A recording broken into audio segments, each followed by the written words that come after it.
Breathe in. Welcome to What the Fuchs with Jess Fuchs. Now breathe out.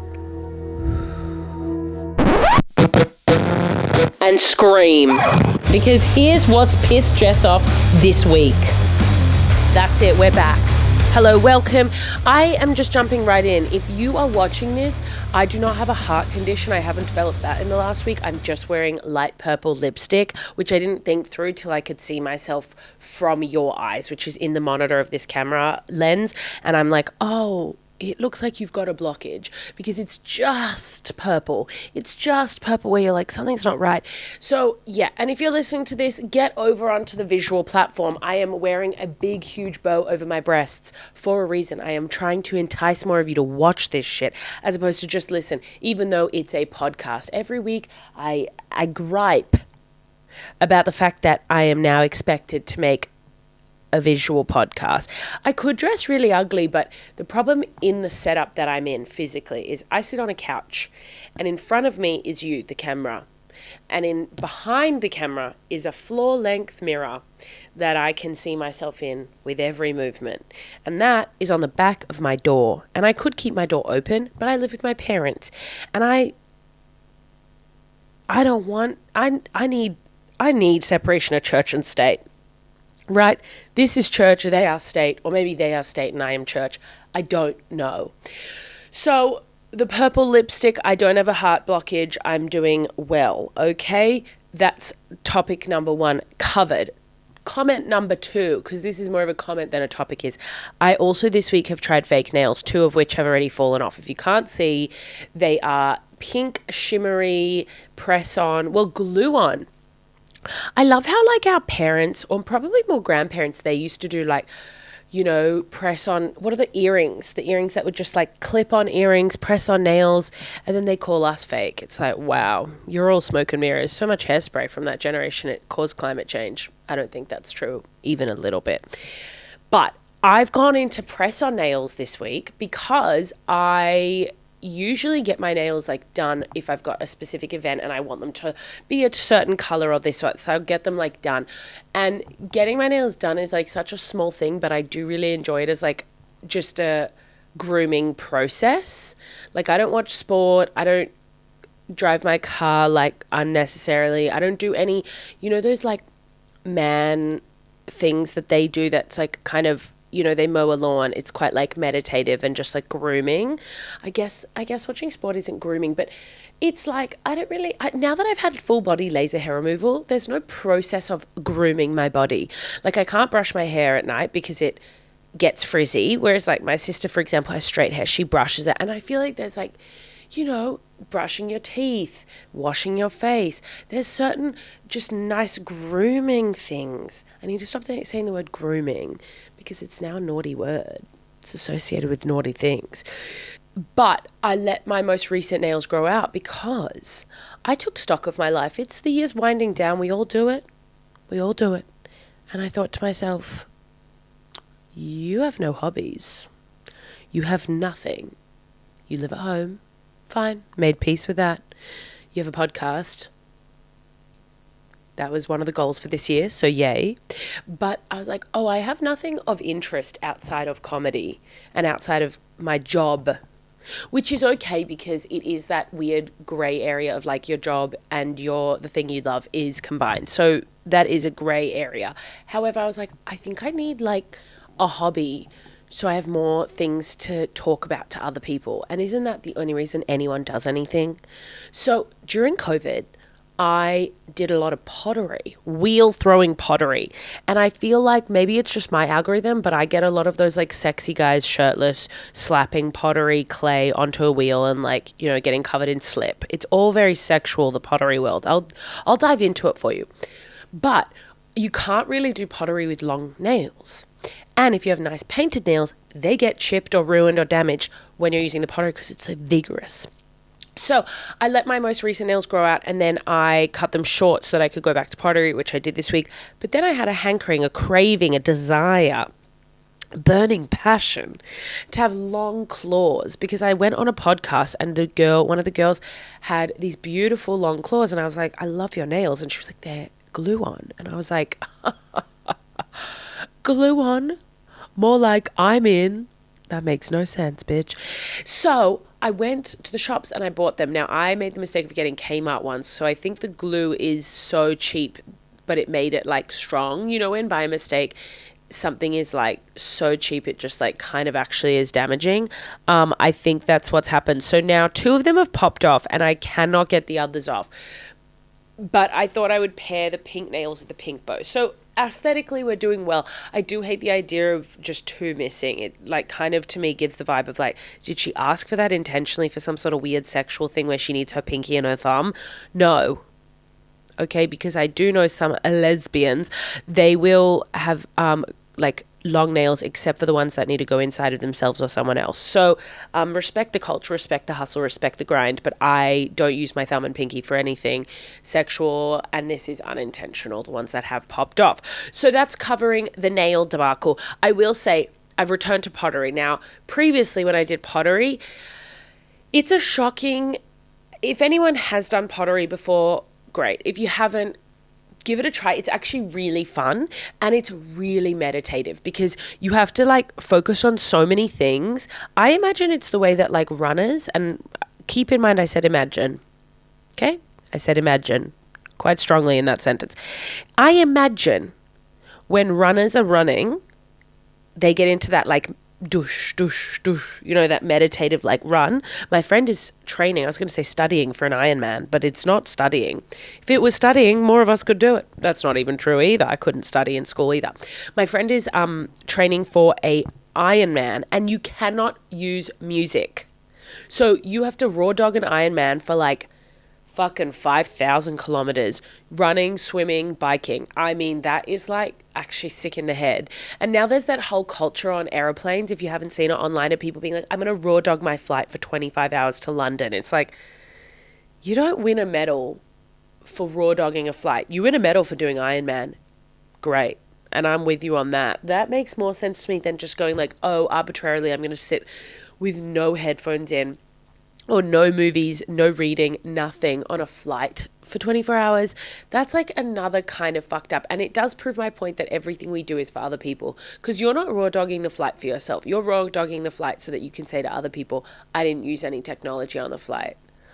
Get over it. I mean, honestly, when you are on your deathbed, do you really think that anyone's going to be like, he was so amazing. He loved to fly Sydney to London, Sydney to Heathrow with no headphones, and it just made me so proud to be his friend. Fuck off. Sick of that nonsense. So I'm back into pottery. Now, the one thing I'll say is pottery is a beautiful space because it's got this kind of strong sexual undertone. Like all of the clay that's really wet and sloppy is called slip. Then there's, or maybe that's something else, but there's something called slip. Then you throw, you choke, you do all of these things that are just so kind of perfect for someone who's touch starved. And during COVID, I did so much pottery because there was nothing else to do. But for some reason, this place was allowed. So they could just, you would wear a mask and they just would leave the like huge garage door open to let fresh air in. And it was so good. So I kind of got good at it. And then this week, like I said, I was taking stock of my life because it's my birthday. It's almost the end of the year. I'm like, okay, what are we doing? What do you want to do next year? Kumbaya, how are you like getting yourself ready for the future, which is right now because I'm recording this, but then this is actually live in the future. And isn't that something? So I was like, oh God, I think you need to spend more time doing things that aren't just your job. And then I was like, what do I enjoy doing? What do I enjoy doing? La, la, la, la, la. Nothing. And see, I don't like painting because who cares? Like painting is so specific because also if I make a painting, it's a canvas. You have to hang it somewhere. It seems a bit imposing. Whereas a piece of pottery, I can make a bowl. I can make a cup. I can make a vase that's shaped like a bowl or a cup. And those things can be gifted to other people and it's kind of kitsch and it's kind of camp and fun. And you'd be like, oh my God, I'll just put it on display. And then as soon as I leave your house, you put it in a drawer. Whereas a canvas is a bit more weird and an artwork feels a bit more like specific taste. Whereas if I just make you like a plain black bowl, no one's going to hate that. I mean, I wouldn't give that to someone whose aesthetic is like a beach, you know, like Ken Beach. So I've gone back to pottery, which is exciting. So let's see what else I wanted to talk about today. Oh my God. Okay. This happened to me literally last night and I'm still feeling absolutely electric from it. What I'm about to share, it's not a moment of anger. It's not a moment of frustration. It's actually a moment where I'm going to probably gloat, be happy, and say this is one of the better things that's happened to me in recent time. Is it good for the other people in the story? No. Because what happened is last night I was driving home and it turns out the house where I'm staying and I'm house sitting, the house next door was broken into. Now, during said break-in, I'm out and about. I'm living my life. But I get home and there's police at the house next door. So, the place I'm staying at, it's got the main entrance, the front door entrance on a road. But if I want to park my car, there's a garage. And the garage is around the back. And it's a street that is like tiny. One car can fit at a time. And it is a dead end. So you have to literally reverse out of this entire street.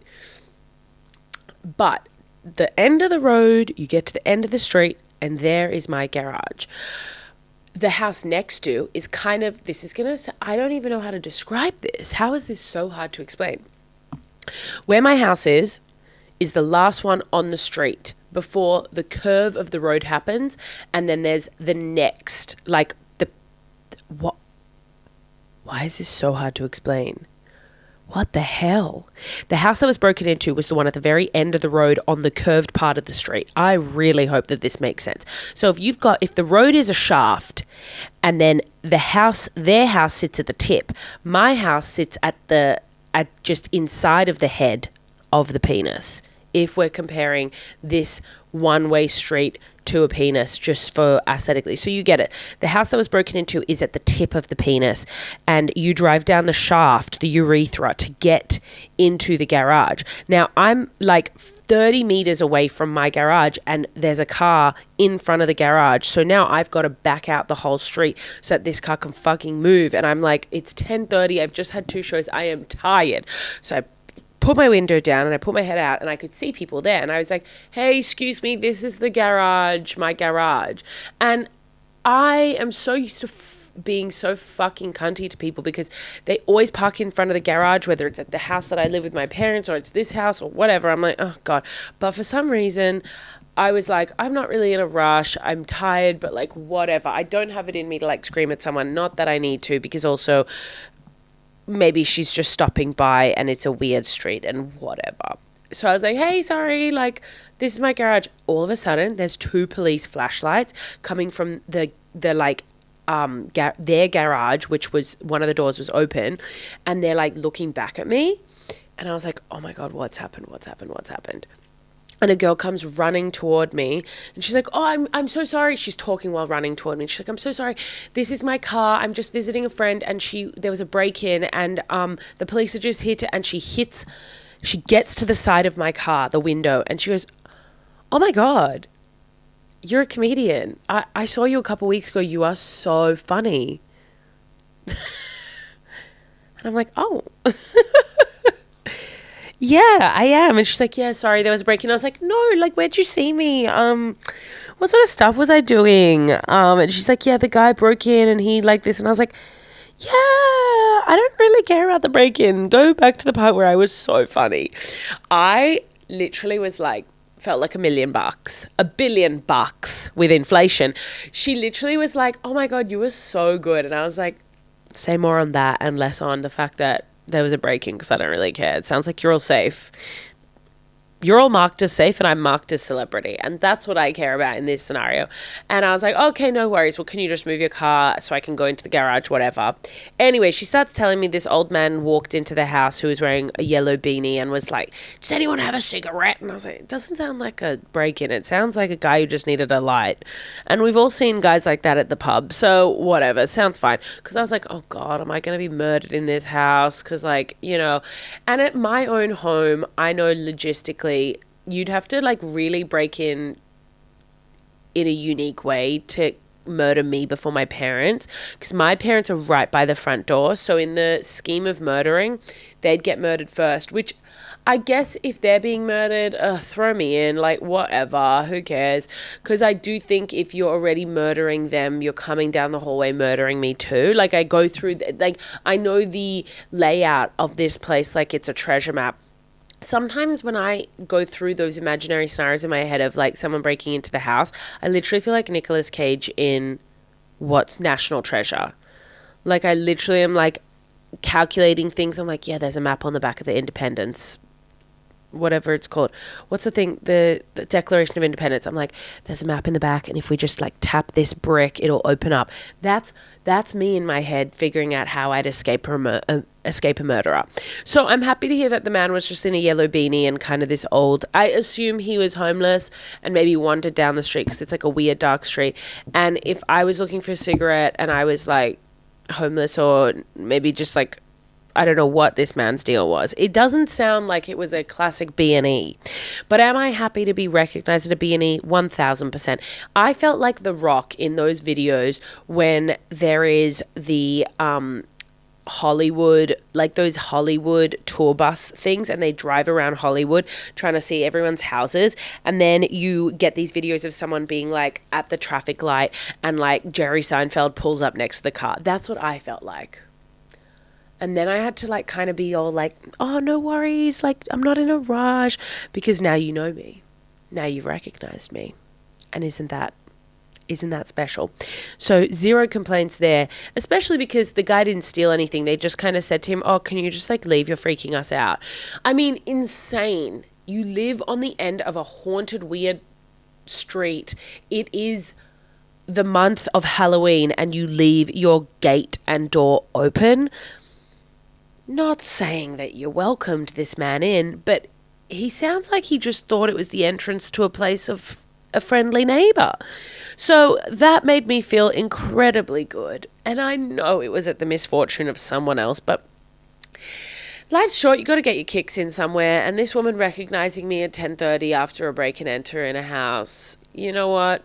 I've felt less for more, and I've felt more for less. That's what I mean to say. I felt more for less. So anyway, was it great? Not for them. Was it good? 100%. Every day of the week, I'd take an interaction like that.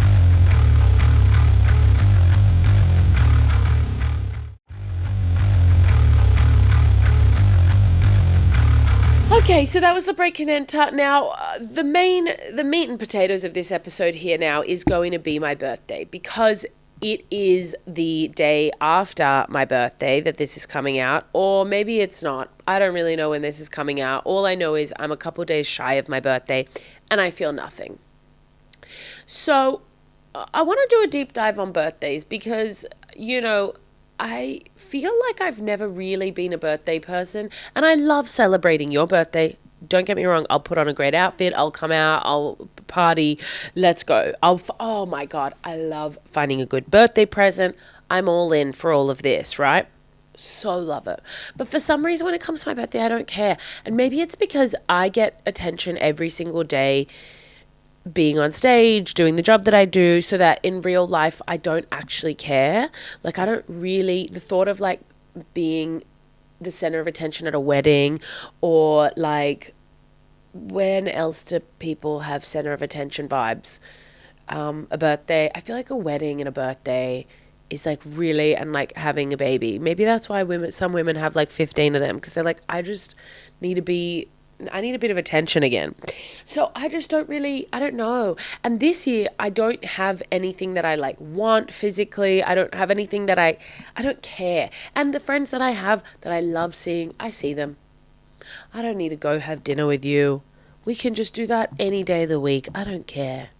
But there's this tremendous pressure to celebrate your birthday, and I just cannot buy into it. Last year, the same thing happened. Birthday rolls around, a couple weeks out. What are you doing for your birthday? What are you doing for your birthday? Should we do something for your birthday? And I felt so much fucking pressure that I orchestrated an entire birthday that I end up setting up. I end up baking and cooking for, and I end up going and getting the groceries and doing everything for, and then, you know, setting it up, and everyone comes, and it was so nice that all my friends came, and it was lovely, and wank, wank, wank, wank, wank.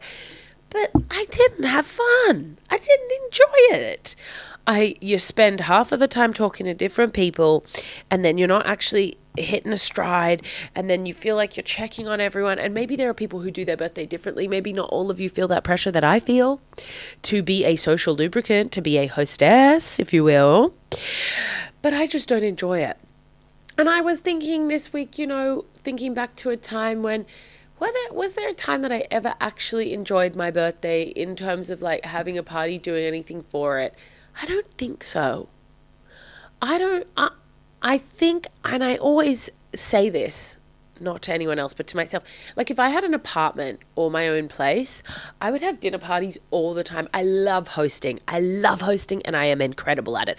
When you go to someone's house and they don't even think to offer you water, bitch, you're not even through the threshold and you've got a water, a tea, a coffee, a kombucha, whatever you need, you have it in your hand, okay?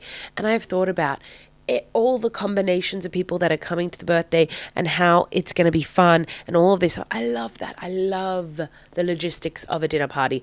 I would host a fancy dinner party constantly. Once every 2 weeks, I would invite a combination of people that I think would vibe over. But because I don't have my own space, I don't do that regularly. And because I don't really care about specifically doing something for my birthday, but then it rolls around and it just feels like this whole thing that you have to make a song and dance about. And then my birthday is more about you, impressing you and making you happy that I'm doing something for my birthday. Now, how the hell does that make any sense? It doesn't. And even though at the start of this, I did say that pretty much everything we do is to say to someone else, yeah, I've got this hobby, I'm doing this thing. Birthdays, you should not have to do that on a birthday. So I felt tremendous feels like an exaggerated word, but I felt pressure in the past to do something. Now, one year I did have a birthday that I really liked. It was during COVID, or maybe it was just the end of COVID, and it was my 28th, 29th birthday. And I had just started seeing a new psychic. And I use the same vernacular as therapy because hell yeah, because they're doing the work just as much as any mental health healer. They are all healers. So I'd seen her once or twice and I emailed her and I said, hey, it's my B-day. Will you come over and do a psychic reading for everyone at the birthday? And I'm going to have dinner. And each person is going to go into the back room and you will sit with them. And each person gets like 15 minutes. And it was spectacular because it was like a little activity built in. Everyone's eating dinner and one at a time you go to the firing line and she does a reading. And that is so much fun because I feel like that was a fun activity because everyone got something out of it. Like you came to the birthday and you got to have dinner. Tick. Well fed. Very well fed in this house. And you see this meat on my bones. I'm putting as much meat as I've got on your bones. Let me tell you. So 1, you get well fed. 2, a psychic reading activity. You get something about your future. Incredible. Then you get to come back to the group and gossip about, do I believe in psychics? Do I believe what she told me? What is going on in my future? Blah, blah, blah, blah, blah. And there were some naysayers in the group who are no longer in the group. And there were some, people who were so excited because they've never had it. It was a vibe. And so that was perfect because that was like, I didn't even get a reading because I'd had one recently. It was more about the group and doing a group activity. So then this year I was like, do I book like a bowling party? Because I love an activity. I like bowling. What else do I like? Pottery. I have really distinct things. Badminton. The problem is you can't really integrate badminton and bowling into your day-to-day life. And if I did, I don't even know if there is a bowling league in Sydney. Dare me to join a bowling league? That feels... I don't think I should. Women's bowling, Sydney. I'm going to scream if there's a bowling league. History of women's bowls. No, bitch. I want to join a bowling league. Bowling, indoor bowling, 10-pin bowling league, Sydney. I don't think I should do this. I'm already fighting rumours about being gay, and I don't think this helps. Bowling league in Sydney. Shit. God, I think I'm going to join a bowling league. See, this is the bullshit part though. This is called Retro Trios. Tuesday nights, teams of 3. I don't have a team of 3. Wednesday league, doubles league. 2 people. I don't have 2 people. Thursday league, Manhattan movers. What does that mean? I don't think I have the confidence to go bowling on my own in a league environment because that feels incredibly sad.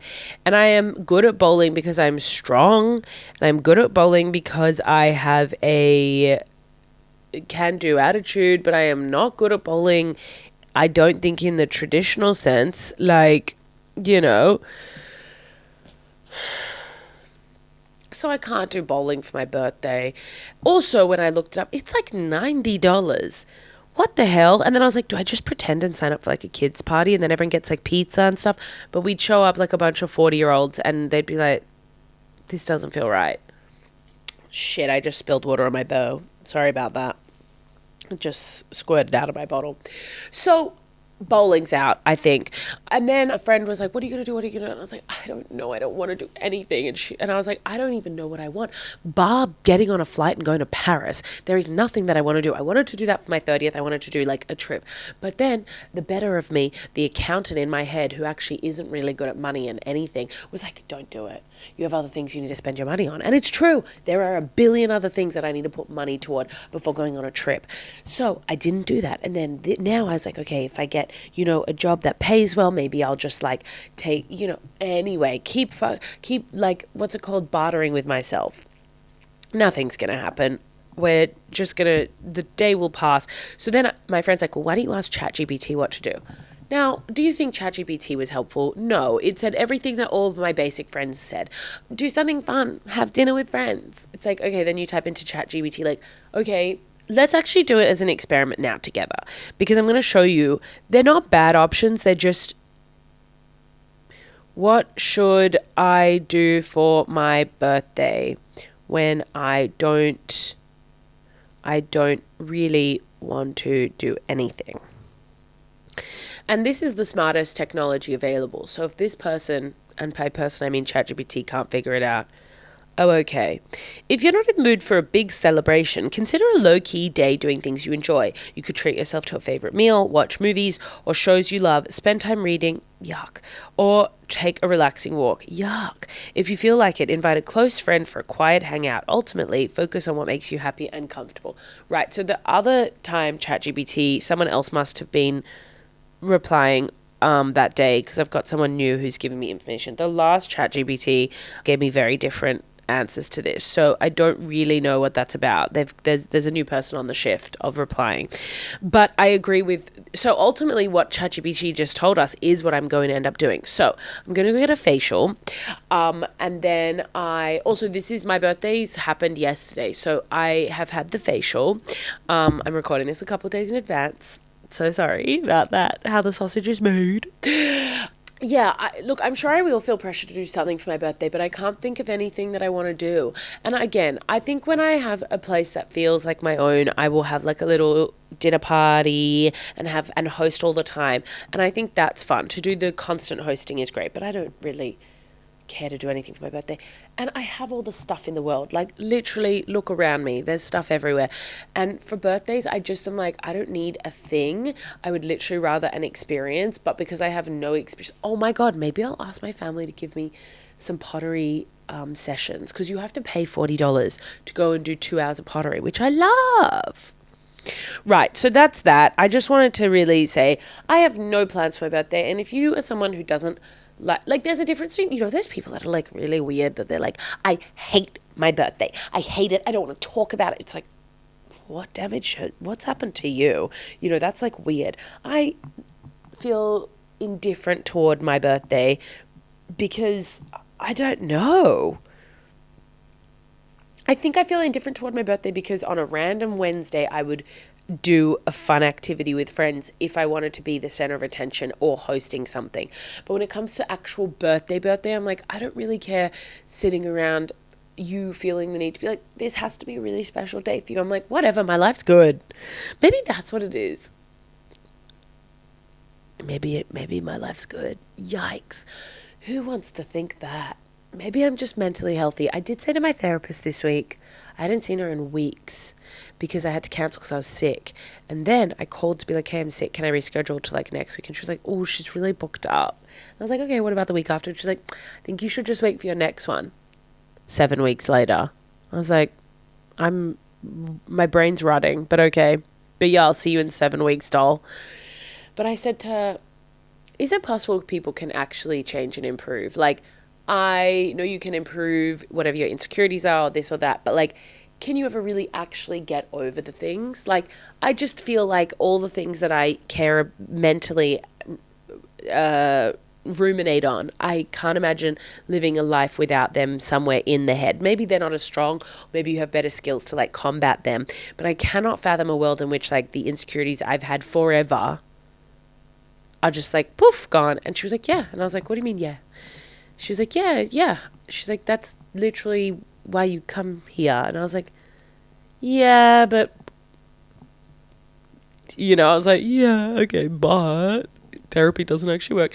No, that's not true. I do believe it works. But she was like, no, Jess, like, that's literally like, it takes a lot of work. But yes, you can get stronger and better at the things you know, whatever. And I was crying, laughing. I was like, that's crazy that I just ultimately asked you, does therapy work, without even realizing, me fully expecting her to be like, no, I think there'll always be a part of you that will be insecure about these things, but and her being like, bitch, literally it's my job to fix you, and yeah, I can. And I was like, okay, I'll pay you $300. You've worked for it today, sweetie. All right, so we've discussed the returning to old hobbies. I don't know, what do you guys think of the birthday? How do you guys feel about your birthdays? It's a bit of a weird one. One of the worst parts about the birthday scenario is singing. And I like karaoke. I hate when people sing at you. Have you ever, whether it's in a club or just with friends or at a birthday, and someone like makes direct eye contact with you and is like, tonight we're gonna party tonight. They're singing at you. They won't break eye contact. It is the weirdest thing I've ever seen in my life. I don't want you looking at me and singing at me unless you are literally Beyonce on a stage. There's no need. There is absolutely zero need for you to sing at me. But people love to do that. And the happy birthday song is the epitome of that. You standing there and people making weird fucking eye contact with you for ages while you have to smile and wait. And no one likes it. Every time it is an individual's birthday, we hate it. But then when it's someone else's birthday, we forget and we sing to them. What is this weird human centipede experience of awkwardness that we just kind of pass on to someone else, but then when we're in the center, we're like, this is terrible. But when someone else is at the center, we're like, this is fun. I love singing happy birthday to someone else. I think it's so funny and crazy. And then when it's for me, I'm like, this is the worst thing I've ever experienced. Like, do you look down? Do you look at the cake? Do you look at your friends? This is my fucking nightmare. So that is also just a horrible inbuilt torturous element to the birthday. What are some other elements to a birthday? Maybe we need to unpack the history. I'd like to Google this. The history of birthday. Okay. So because I don't like birthdays, I think we should do a deep dive into the history of them. And this might help us feel a little bit differently or connected to the concept of birthday, as well as seeing how it's been commercialized, because I assume that's what's happened.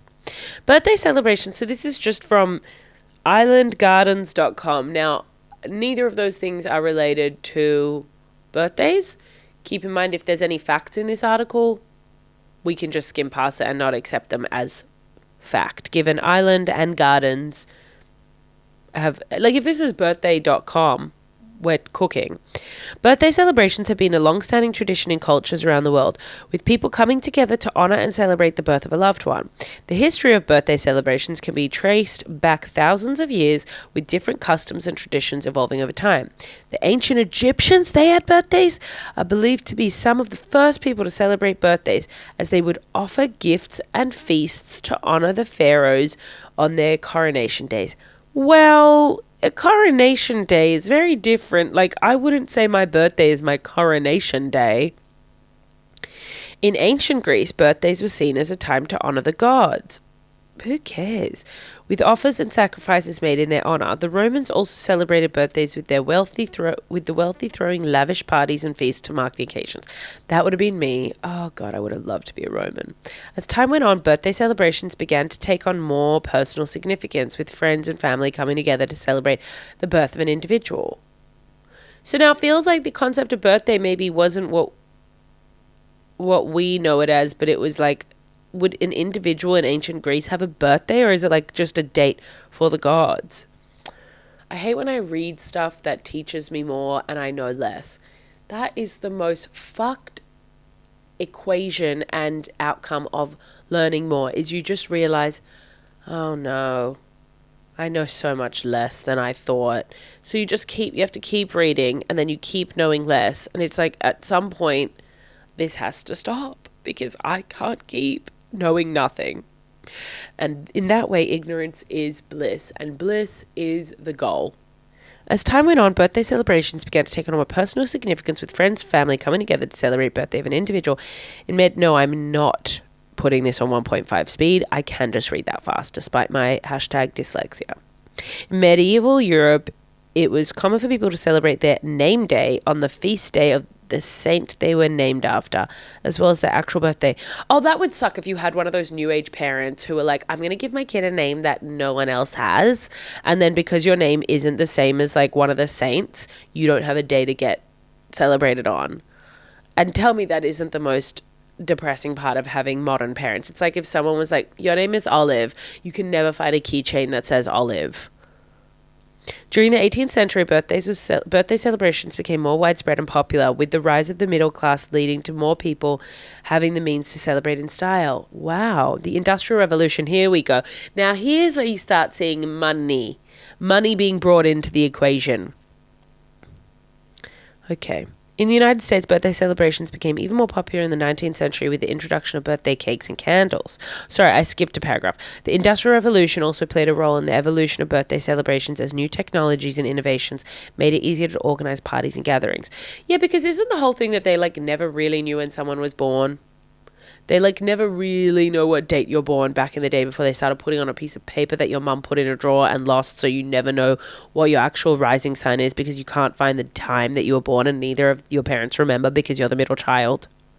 And isn't that the biggest injustice of this kind of astrology culture we're living in? Requires that your parents love you enough to remember what time they gave birth to you. And some of us are middle children who are forgotten and don't have parents who remember those details. They just are like, I think you were born sometime. It was hot. And there was Halloween a few days later. I'm like, the 28th? Yeah, maybe? Jesus. Every year I go as a ghost because I am forgotten in this house, but it feels like I'm haunting them. In the United States, birthday celebrations became even more popular in the 19th century with the introduction of birthday cakes and candles. The tradition of blowing out candles and making a wish on your birthday cake is believed to have originated in ancient Greece, where people would offer round cakes to the goddess Artemis with candles representing the moon. Get out. Isn't it kind of crazy? The stuff we do is like...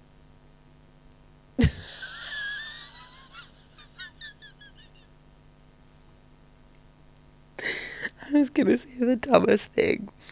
Like, the stuff we do is because people have done it before us. And I know that's so dumb. Shut up. I know that's dumb. But do you know what I mean?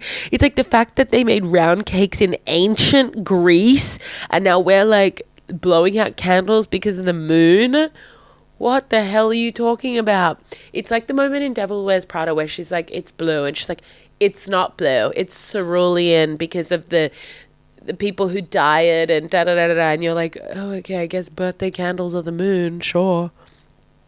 Today, this let me say, I want to take back everything I said about islandgarden.com because this has been an incredible source of knowledge. Today, birthday celebrations come in all shapes and sizes, with people celebrating in a variety of ways. Some choose to have intimate gatherings with close friends and family, which, hey, I don't have anything other than that. Because I also, as I've gotten older, the last year, it's been a real house cleaning of people I don't like. In the last year, no, maybe the last 2 to 4 years, lots of you are out. And that's okay. But it also means there's no difference to me between intimate, close family and friends and a party. Because everyone's got tiers. You've got your like tiers of your close friends, and then you have that further out tier of people that you know. And that's really, I think that's the distinction for me. It's like close friends and then everyone else I know. I don't have that in between. I don't care for it. Okay, so while others opt for large parties with music, dancing and entertainment, whatever the style of celebration, the sentiment remains the same: to honour and celebrate the birth of a special individual. I mean, not everyone is special, right? So if everyone gets to have a big birthday party or everyone has a birthday, you're not special. The deck of Island Gardens is a stunning event space. Okay.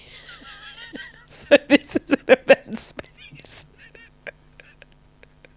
So islandgardens.com would like to let you know that you can have your birthday there with breathtaking views of the Miami skyline and the sparkling waters of Biscayne Bay. It provides a picturesque backdrop for a birthday party. Smart for them, for their search engine optimization, because that is number one.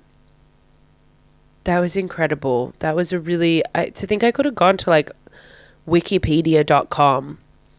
Fascinating. So, I'd have to say that is all I'm going to discuss with birthdays. So I don't know what I'm going to do. And I also ordered myself, I was like, okay, I'll order myself something for my birthday that I've been wanting for ages, which is like this feathery dress. And then it arrived and it just goes up to my pussy. So my vagina. Pussy is such a crazy word. It just goes up to my vag. So I can't really wear it out until I figure out that situation. So even my own birthday present to myself was not what I expected, which is fine. I actually do really love it. So don't worry about that. So finally, before I sign off, we're going to go into an audience submission. Like I've said in the past, you guys are sending me the funniest things, and it brings me so much joy how annoyed you guys get by the things in your life. And like 100%, we all know how annoying everything is. So I just want to say thank you for sharing. All right, so before we get into this, I want to say happy birthday to any of you who are fellow Scorpio? Oh, that's actually quite fun to do. Finally on the birthday train, I am a Scorpio. So before I read the audience submission, I would like to go into reading Scorpio description, birthday description. And I will also read my horoscope for my birthday. Now, we're just going to go to... See, now, and this is the other thing. I don't know who you're supposed to read the chart. Like, I don't know where you get your information from for astrology, but this one's just cosmopolitan.com. Scorpio star sign traits. I am a Scorpio, so that's what we're going to read as a celebration for my birthday.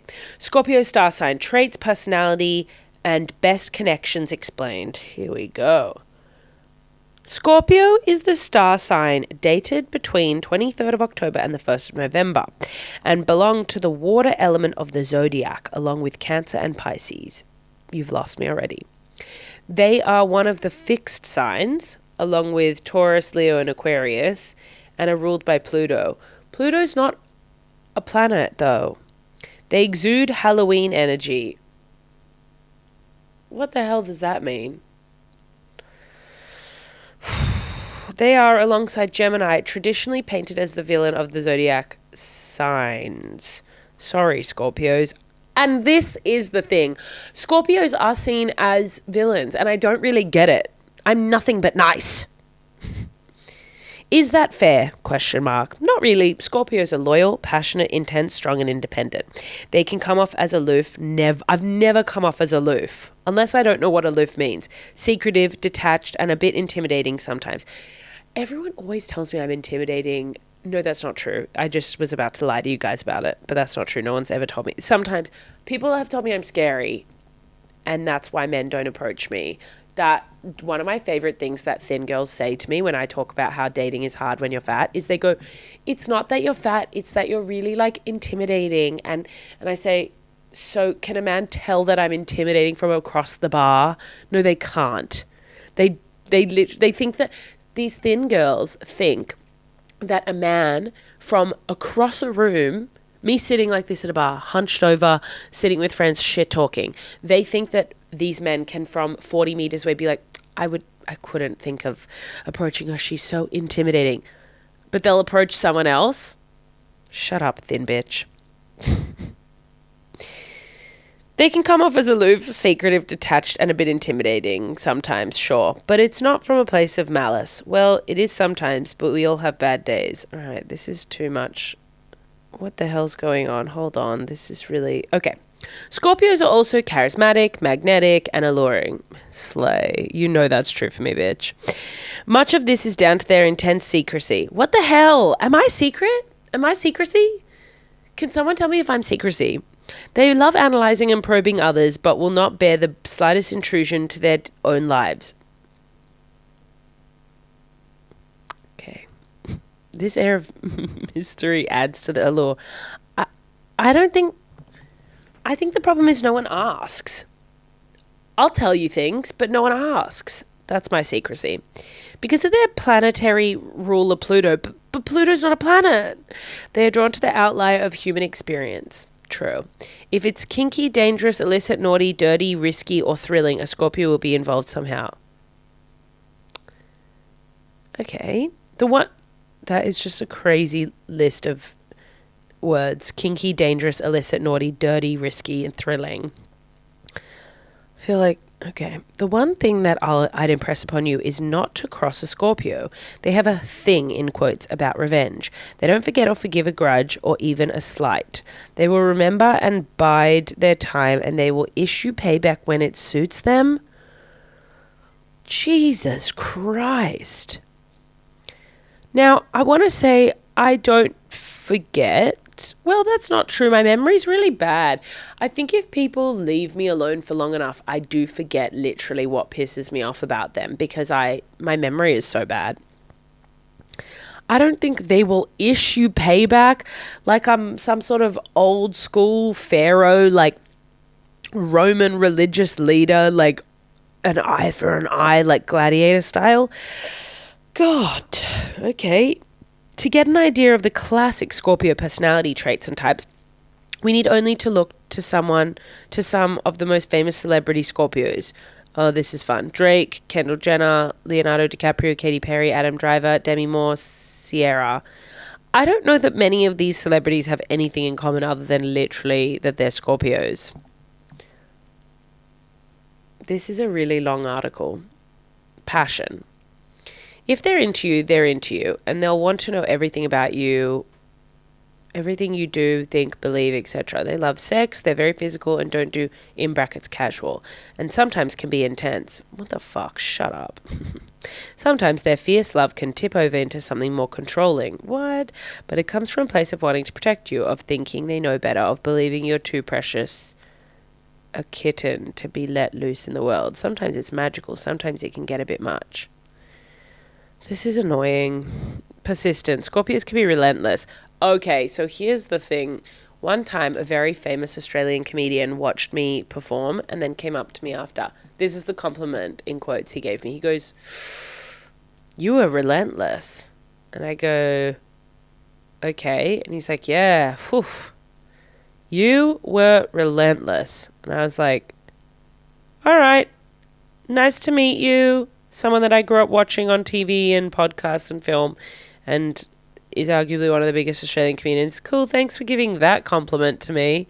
The way that people give compliments like they think they're giving a compliment, but really they're giving the most weird, sideways, backhanded compliment, not compliment. Imagine walking up to someone after they've just been on stage and you've never met them and you are you, a famous Australian influential comedian, and saying, "You were relentless." And someone going, "Oh, okay, thanks." Because you wouldn't really go up to someone and give them an insult like that, would you? Could you? Would you build a house? Could you build a house? I've been reading so many books to my niece. All right, I'm over this. Strategic. Scorpios treat daily life like a mission. Hey, ain't that the truth, sweetie? So they're on point, focused, and ready to work. But see, that wouldn't be relevant to a Scorpio with ADHD. This is the thing. It doesn't make sense. What, did no one born from October 23rd to November 1st have ADHD? Idiots.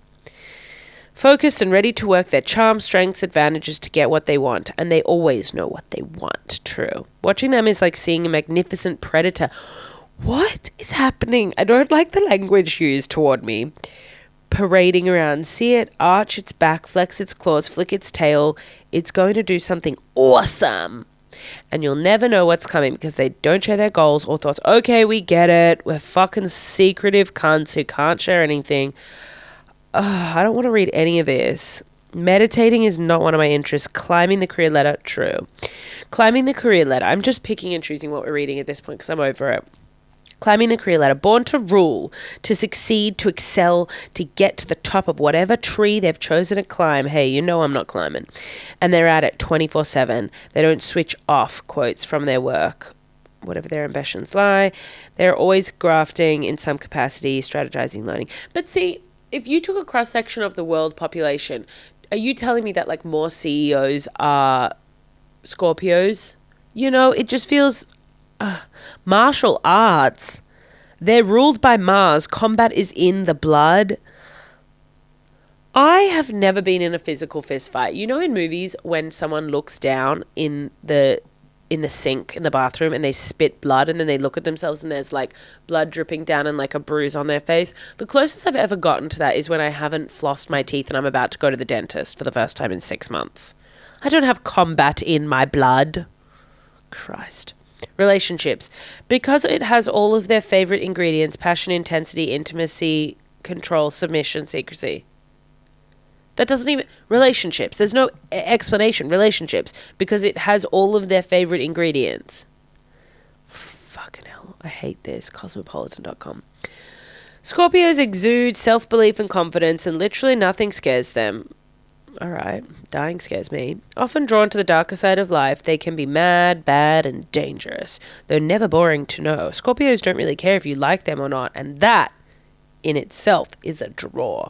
Attractive traits include: they are uber confident, not in an arrogant way, but in a I'm happy with my own skin way. They love asking questions, finding out about you, analyzing your personality. Facts, I do like that. Their intense, piercing gaze. Scorpios can fix you in a glare which you'll never forget. Right, okay. All right, let's talk about sexual compatibility, because every time I go to a psychic, they tell me that love is on the way. And I'll tell you what, the package is delayed because of Christmas shipping. Aries and Scorpio share a planetary influence, but it's Mars. Sorry, I read that really poorly. Aries and Scorpios share a planetary influence, but it's Mars. So unless they're on the same side, in which case they're unstoppable, this can go another way, like downhill. They're either the fiercest of allies or the deadliest of enemies. The water sign trio understand each other's moods and emotional intensity. They get that they're a bit deeper than your average Joe, and they usually form incredibly close bonds. Scorpio, Cancer, and Pisces. I don't really get it. That didn't tell me who I'm compatible with. The hot tip for hot sex with the Scorpio is... The hot tip for hot sex for Scorpio is Taurus, their opposite sign. Both of these signs are very physical and can match each other's sexual drive and intensity and adventurousness. Scorpio, enjoy your season and please don't get any... Okay. Now, should we have a look at... Do I know anyone who is... I'm screaming. Scorpio, careers and money. And it goes through... Ideal careers for Scorpios include medicine, science, therapy, military, justice, occult and spiritual...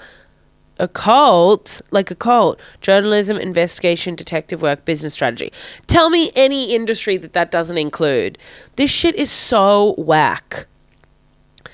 I wonder if I know any Tauruses that I can be...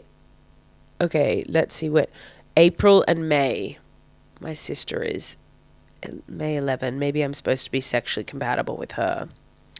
Right, I don't really care about anything else here. I think we've really exhausted the discussion of my birthday, which I was thinking that we might have to have a couple additional topics, but I actually think we've sailed through discussing my birthday, and I feel a lot stronger about not doing anything. I hope I have empowered you to do nothing, because you don't need to be pushed around by someone else's expectation of what they think you should do for your birthday, because let them do whatever they want on their fucking birthday, but leave you the hell alone. And for my birthday this year, I am hoping everyone respected that and left me the fuck alone.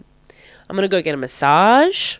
What else do I like doing? Maybe I'll go see a movie. I'll go see a movie with some softcore nudity like Gladiator if it's out, and then I'll maybe eat some sushi. And I don't know, see you guys online. Let me know what you think about all this Scorpio shit. I don't know. Let me know what you think about all this shit. I feel like there was a lot in this today that I'm looking for some external validation from all of you. Oh, I was going to read, should I just read a quick complaint from someone? Yeah, may as well, to close things out. Again, thank you for listening. Oh, my name is Jess. I don't even think I told you. Welcome to the podcast.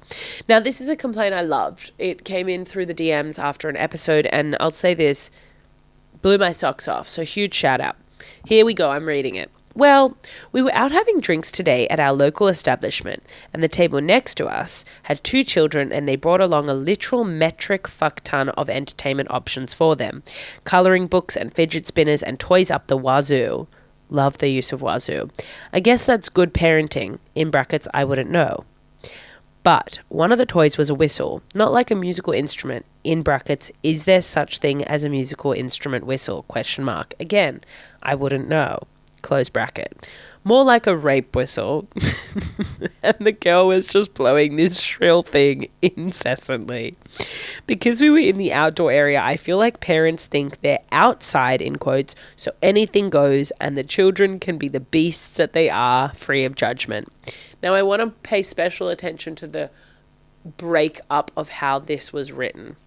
So it goes, the beasts that they are, free of judgment, period. Next line. So spaced out, but they were wrong. Spaced out again. I judged them. Spaced out again. Hard. Tell me that isn't a beautifully constructed complaint.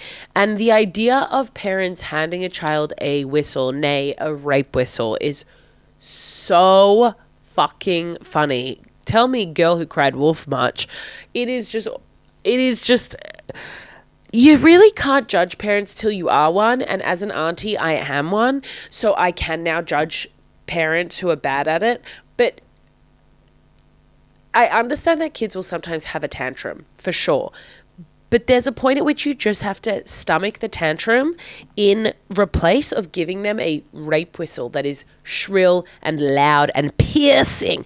Think about the whistle your PE teacher used to blow to get people from a kilometer away to run back.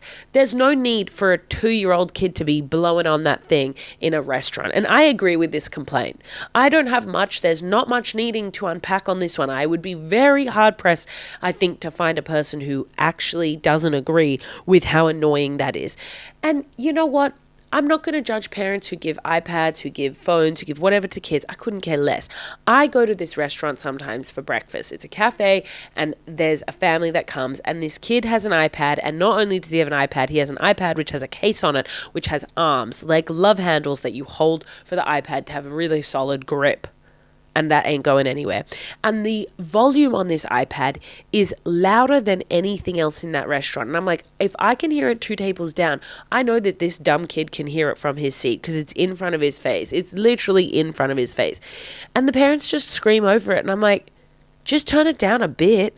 That's where it's the parenting, it's the breeding, that you have raised your child to be so inconsiderate because you yourself are a fucking moron. I get that people always want to defend parents, be like, well, you wouldn't understand how hard it is until you have one. Maybe. But at the same time, some of you are doing it poorly. Some of you are objectively bad parents. I mean, we know that.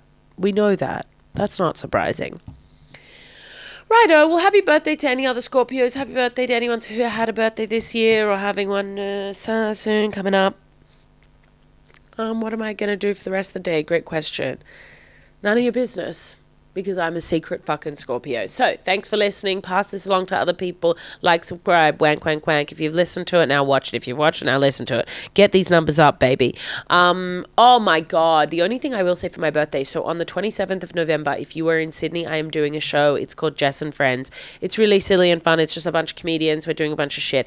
Then, there was one other thing. Oh, November 10, which is a Sunday. If you want to come to a show, I'm going to tape a bunch of new material. It's very casual and fun and silly, but it's in a really small space in Newtown. So come to that. That'll be fun because I love that venue. So November 10 at Trocadero. You can buy tickets online. November 27 at Mousetrap in Surrey Hills. I think that's it. Thanks for listening. See ya. Happy birthday. Happy slow. This is gonna be a slow fade out. Okay, Alex, you edit this. Happy birthday to you. Happy birthday.